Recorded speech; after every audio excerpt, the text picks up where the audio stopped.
明显更多一点，而 iPhone 14 Pro 这边的数量呢就占的少一点。那来问大家一下，你的印象里面啊，就是你身边的男性用户，他们使用14多呢，还是 Pro 多呢？看一下同学们弹幕啊，可以打1打2。那如果是你印象里面你身边的女性啊，他们使用标准版多还是使用Pro 版多呢？可以打3打4，看一下大家的选择。从弹幕看呢，我觉得好像大家的印象啊和阿美利卡那边用户的使用习惯还是差别挺大的。有同学问主播怎么看这件事情，问我怎么看，那我必须严肃地指出他这个统计的问题了。大家猜猜什么问题？这问题大了去了，你这家统计机构统计这个数据，这阿美利卡只有男性和女性吗？你怎么敢判别我的性别呢？ How dare you 啊！很多人期待了几年的魅族20终于要来了。近期呢，魅族官方是频繁的预热，从性能到外观啊，都已经大量的曝光啊，应该是符合今年主流旗舰性能的一款机型。而且魅族官方呢还发布了魅族20系列的超前订，并且呢7个小时就收到了10万的预订单啊。当然这个预订单你只需要花1块钱就可以，1块钱不是钱吗？那外观部分呢，应该说还是比较有辨识度的啊，纵向4开孔的摄像头。再加前方平直，魅族20这个颜值，来，同学们满分100，你打几分？而且第三方的保护壳呢也已经上线，这个外观应该就坐实了。从这个角度来看呢，比例上它应该是一台挺薄的机器，我还是非常期待它的真机手感。大家关注一下，我们到时候为你带来第一时间上手体验以及对比测评。魅族呢这一次呢对于这台新机应该说信心满满。魅族表示啊，我们引入了 A 公司和 H 公司同级别的严苛品控。来吧，同学们，你们觉得这个 A 公司是谁呀？H 公司又是谁呀？有同学表示 A 公司肯定是苹果啊 ，H 公司那一定是华为啊，那可不一定，是吧 ？A 公司有可能是 AMD，H 公司那有可能是 HTC 呢。下边还有呢，终身质保或成为可能。大家觉得这个终身质保啊，应该是多长时间呢？你可以打在弹幕上。另外啊，咱们看海报一定要看星号，看星号一定要看小字儿。官方解释呢，根据报告，中国用户换机周期达到34个月啊，所以呢，终身质保就是手机产品啊，在34个月内发生的品质问题，就可以享受保修权益。你这个终身就是34个月是吧？几个月之前的节目啊，咱们给大家介绍了魅族申请的全新的商标，当时呢还是有很多人表示啊，这个商标它不可能是魅族以后要用的。哎，时间来到现在，魅族表示啊，这就是以后将会用的商标。来吧，看一下同学们弹幕啊，和原来蓝色商标不同，大家觉得这个商标满分100，你打几分呢？我看弹幕有很多网友啊都打了很高的分数，还有网友发来了奇怪的图片。本图片和本节目无关。另外呢，魅族可不光是魅族20手机啊，魅族呢还有 Flyme Auto 的车机系统，以及即将要发布的无界汽车啊，也就是魅族和吉利进行深度合作啊，包括已经达到了收购层面之后推出的无界汽车。而无界汽车的 logo 呢，也是一个无限的形状。那无界汽车的申请公司正好就是魅族科技。来吧，同学们，大家觉得无界汽车啊，这个外观、这个名字起的怎么样啊？看一下同学们的弹幕啊，有人说起的挺好，但是也有很多同学表示这个太土了。无界汽车这个名字还有很多人说中国新能源汽车的品牌的名字都很土，比如小鹏啊、理想，这都是创始人的名字，太土了。那你们说什么不土啊？同学表示应该学习外国品牌的做法啊。你看外国汽车那个名字是吧，一点也不土。福特、本田、法拉利、奔驰、别克、保时捷、雷诺、铃木、迈巴赫、宾利、阿斯顿马丁、克莱斯勒啊，确实啊都不土。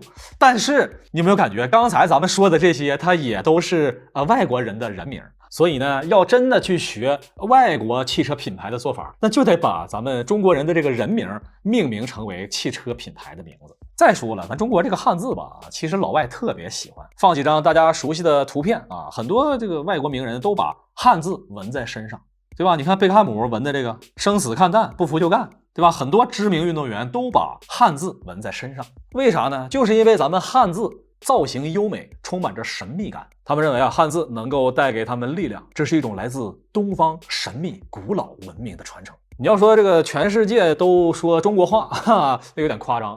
但是呢，这个全世界的潮流青年都喜欢东方文化啊，这是没啥毛病的。当然也不是所有的老外啊都能够领会这个意思。比如说你在这个搜索引擎上你去搜外国人汉字纹身，你就会发现他们纹了各种各样奇怪的汉字。我这里就不能截更多图了，大家自己去看去吧。啊，这发出来过不了审。所以呢，我觉得啊，回到刚才的话题，用中文的汉字做车标没啥了不起的，用中文的人名做车标，那更是世界通行的做法。比如说咱们国内的名人张三李四做汽车品牌的名字，大家觉得怎么样？还有同学表示66，还有同学表示接受不了。那我觉得吧，这个事儿啊，还是要看你包装，还是要看你设计。主播咱们在这做节目啊，那不能瞎编。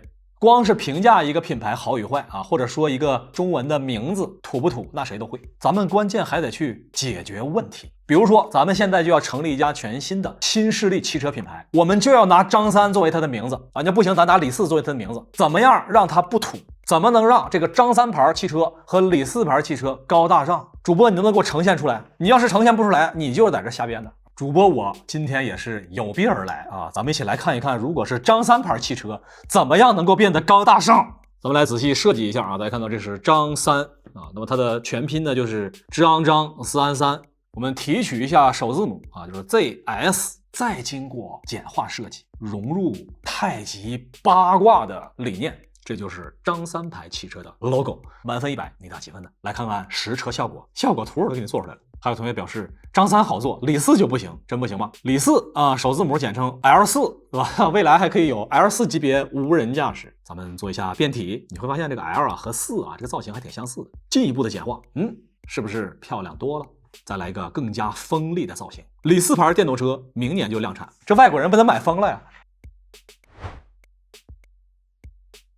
万众期待的某东100亿补贴也上线了啊，各家都卷起来，这绝对是好事儿。有补贴那肯定比没补贴要便宜啊，是不是？咱们一起来看一看，各大电商都有100亿补贴了啊，我的印象里面，但是呢，这个价格以及购买的形式啊，可能略有不同。那目前呢，某东也是刚刚上架，大家可以去看一看它的价格。我们随便找一个咱们比较熟悉的热门的产品，可以来瞧一瞧。那这边呢是 Xbox 标配国行版。100亿补贴的标签价格呢是4100元，大家觉得这个价格怎么样啊？确实很良心啊，还额外赠送了 XGPU 的会员，不错。那我们不妨来看一看它到底补贴了多少钱呢？我们来到微软的官方网站啊，直接来查看一下 Xbox 主机补贴之前呢是3899元。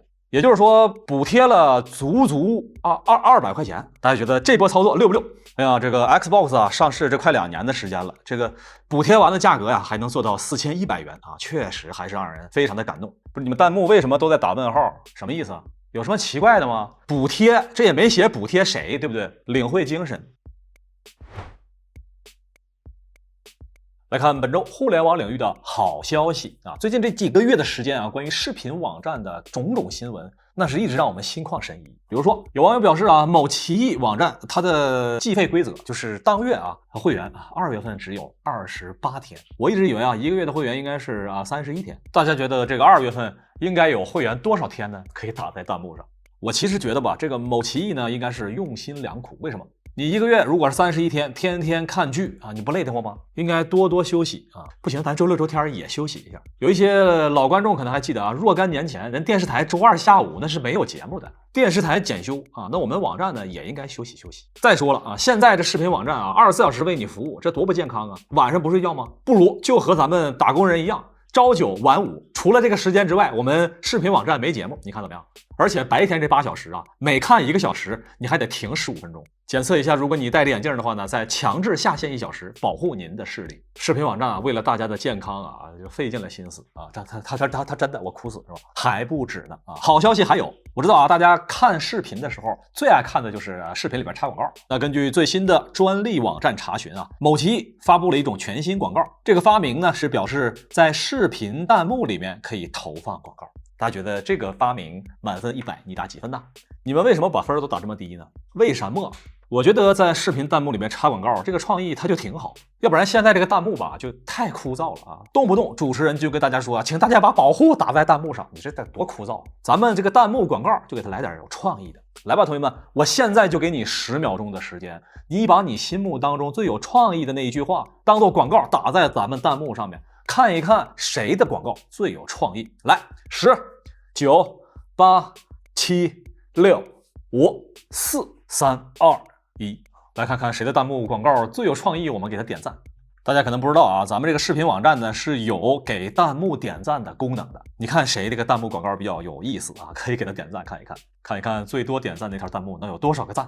我感觉弹幕广告这个专利啊是真的挺好。我看电视也就图一乐，充会员主要就是为了看你们的广告。如果呢你也和我一样啊，愿意看广告的话啊，愿意看会员专属广告的话，那么充这1年会员大概要多少钱呢？咱们一起来看一看。根据媒体统计啊，想看国内5大视频平台的会员内容啊，1年费用呢只需要1130元，好便宜啊！很多网友表示啊，这个视频网站不应该收这么高的会员费，还提供这么差的服务。我觉得你们说的不对，哈，为什么呢？咱们这个节目已经改表扬了啊，所以啊，咱们一定要给这些视频网站打抱不平啊！我这个人最爱打抱不平了，是吧？这些视频网站呢，还是推出了很多精品的内容。很多时候啊，这些精品的内容啊，要比画质更加重要，对吧？既然有这个精品内容，你就别要求太多了，是不是？不要老要求网站要高分辨率啊、高码率，不要这样。只要这个节目好，它必须是 4K 的吗？不一定，480P 啊也不一定。我就要替这些视频网站说一句啊，我就问你一句话：480P 的《流浪地球》和 4K 的《上海堡垒》，我就问你选哪一个？来吧，看一下同学弹幕，打1打2，看一看大家的选择。还有啊，最近这个视频网站又推出了新功能啊，就是限制多端登录啊，啥意思呢？虽然你充了会员，但是呢，只允许你在1台或者2台的设备上面能看，如果换别的设备的话呢，就不允许登录了。来问大家一下啊，你自己有几台可以看视频的设备？我说我自己啊，手机、平板、电视、车机还有电脑啊，我自己目前是有5个地方是可以看视频。看弹幕，很多同学表示啊，痛斥视频网站不让我们多端登录啊，充了会员还不让看。那看到这儿呢，我就得说几句了啊，就是必须得替视频网站再说几句。你能有我手机多吗？你不就1台手机吗？对不对？你不就自己看吗？难道你还要开电影院吗？我们作为视频网站的产品经理，你从我们视频网站买了1个会员，你自己看还不够吗？难道你还想一家人一起看吗？美的你！来吧，同学们，咱们一定不要站在观众的角度啊，一定要站在咱们视频网站的角度啊，来聊一聊，如果你是视频网站的高管，如何促进让大家伙多买会员呢？看一看弹幕的建议啊，有同学表示啊，不光不允许多端登录，连多人观看都不行啊，什么意思呢？手机现在都有摄像头啊，如果你在看视频的时候啊，这个摄像头检测到你前面有1、2、3啊几个人一起看，立刻停止。视频 APP 立刻告诉您啊，对不起，多人观看会影响到您的观看体验，请您退出，对吧？你看这个办法，现在很多视频网站啊，它还没用这一招呢，是不是说明我们的视频网站都很善良？大家觉得这功能未来有没有可能真的上线呢？觉得可能打1啊，觉得不可能打2。好了啊，冷静冷静啊，咱不开玩笑了啊，这个咱们刚才也是说了半天视频网站的这个事儿了啊，我们觉得应该怎么样能够既让观众满意，也让视频网站满意啊，多赢的一个方案有没有？大家想一想，咱们不能总去吐槽或者批评人家，一定要想一个办法让观众心甘情愿的掏钱。既然大家伙看广告这么深恶痛绝，将来咱们成立一个视频网站啊，就是没有任何的广告。来问大家一下啊，你们觉得什么样的视频网站能够让你心甘情愿的付费？什么样的服务能够让你主动掏钱？不要往歪了想啊，咱们这是一个文明的直播间啊，不要往歪了想。刚才既然有同学说到这个利用手机的摄像头功能啊，配合视频来实现一些观看上的体验升级，我自己想到了一个全新的办法，大家来听一听。我想到这个办法啊，能让广大看视频的观众们心甘情愿的掏高额会员费，1天1000块钱，我估计他就愿意掏。大家猜猜是什么办法？正在看咱们节目的各大视频网站的高管啊，别眨耳朵，这个信息在其他地方那可是收费的，我今天免费传授给你。咱们推出一档视频网站顶级会员，只要你愿意付费，就可以把电视剧里边的主角换成观众你的脸，怎么样？大家觉得这招如何？满分100，你打几分？你信不信？只要这招一出啊，保证有大量的观众抢着给你掏钱。只要成为我们视频网站的会员，你就可以让电视剧里边那个人变成你啊，你就可以成为电视剧的主角，做各种各样的事情，看着自己化身霸道总裁，看着自己化身3届公主。如果有这个服务，这个会员你愿意每月付多少钱？大家可以打在弹幕上。所以啊，各大视频网站的高管啊，你们没事啊找我来咨询咨询，别老成天盯着广告去恶心观众，挖点高科技功能出来，让用户心甘情愿的掏钱。有的同学可能还不理解这是一种什么技术啊？我看我们同事给我做了一个效果图，咱们一起瞧一下。你比如说，你看这是我的脸，把我的脸换成咱们电视剧里边主角的脸。明天上财务，明天上财务。不知道大家还记不记得啊？特斯拉啊，马斯克他们所推出的面向未来的特斯拉机器人，当时一推出的时候还是挺有科幻感的啊。不过最终成品大概是这个样子啊，也还可以。希望马斯克呢把这个机器人早点上市。不过呢，现在有人比马斯克还着急啊，希望他快速的和玩家来互动，是谁呢？就是今年大火的游戏《原子之心》。《原子之心》里面啊，双生50啊，这成为了多少人的是吧？那么《原子之心》的作者开发公司啊，喊话马斯克啊，他是跟马斯克说我们要推出 DLC 啊，你有没有兴趣让你的特斯拉机器人进入到我们的游戏当中呢？大家觉得马斯克能同意吗？觉得能同意打个1啊，觉得不能同意打一个2。而且呢，《原子之心》的制作者啊，还专门制作了效果图提供给马斯克啊，就是中间啊是这个状态，两边呢是双生50。就这图我一看就有各种各样的联想啊，不知道你会联想到什么？那刚刚呢，马斯克也回复了这条消息，表示啊，我们必须要确保啊，特斯拉机器人呢不会出任何的故障。这个言外之意好像是婉拒的意思。我估计啊，马斯克的意思呢，是你这个双生50在游戏里边那不是反派角色吗？是吧？你把我们的特斯拉机器人也当成反派角色啊，那不行，是吧？所以呢，我觉得啊，如果想让马斯克同意，你把它变成主角不就完了吗？特斯拉机器人通关大战双生50啊，就完了，这肯定能通过。但我估计够呛是吧？因为那个故事的原型呢，就还是人类啊去打这个BOSS。我个人呢给游戏制作者一个建议啊，马斯克要是不同意，你可以找雷军呢，是吧？我们有铁大呀。雷军表示这是专业。说到马斯克啊，说到特斯拉，就不得不提啊，之前一段时间马斯克一直在力推的 Yoke 方向盘，也就是这种方形的啊，类似赛车的方向盘。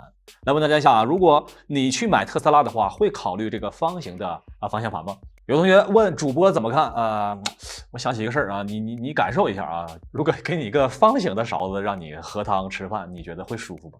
这个比喻不太恰当，但是呢，我想说的是，好看是挺好看，但是我肯定是不推荐啊，我肯定是买圆形的。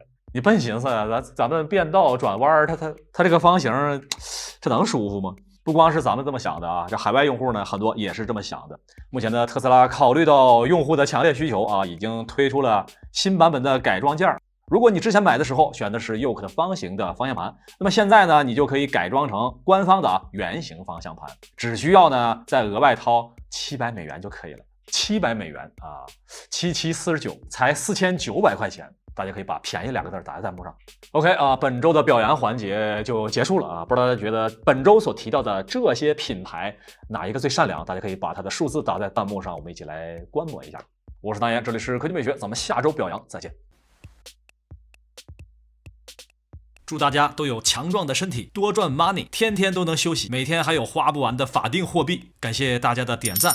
哎，这是谁掉的硬币啊？给大佬们磕头了。下周别忘了还来玩啊！又到了每周上电视时间，看看哪些小伙伴上榜了啊！我们的节目啊改名了，不叫吐槽了，改名表扬之后啊还缺个口号啊，看一看大家有什么好主意啊！看一看这位同学所写的科技不无聊，主播来吐槽，小命要活长啊，改名叫表扬，大家还有什么口号可以打在弹幕上？最近我经常用微软语音来看看它的神奇表现。本来挺喜欢微软的，经常用 Windows 里的用语音输入文字的功能。但是呢，最近打字的时候啊，它经常打不出来我想打的字儿，给大家演示一下。工作需要，我日常会换用不同品牌的手机和系统。我一开始反应了老半天，原来是微软进行了本土化改造。打完了一段话，才发现一堆星号，你这功能影响我日常工作呀。说实话啊，这个表现倒挺好的，省了我们自己去审核了。就像这位同学所说的，你说它不智能吧，它能识别脏话；你说它智能吧，它能识别脏话。上期聊到了雪铁龙 C6 降价，这位同学表示20万的 C6 啊，那这车也就值12万，12万的 C6， 那这车这看着就值20万呢。可以啊，不同的价格确实是不一样。再比如 iPhone 也是5000多的 iPhone 14，卡顿的屏幕，过时的刘海，上代处理器，20瓦的充电，它还不送充电器。如果是1999元的 iPhone 14，那流畅的屏幕，经典的刘海，强劲的处理器，致敬上代的外观设计，20瓦的快充完全够用，不送充电器，那是为了地球环保做努力啊。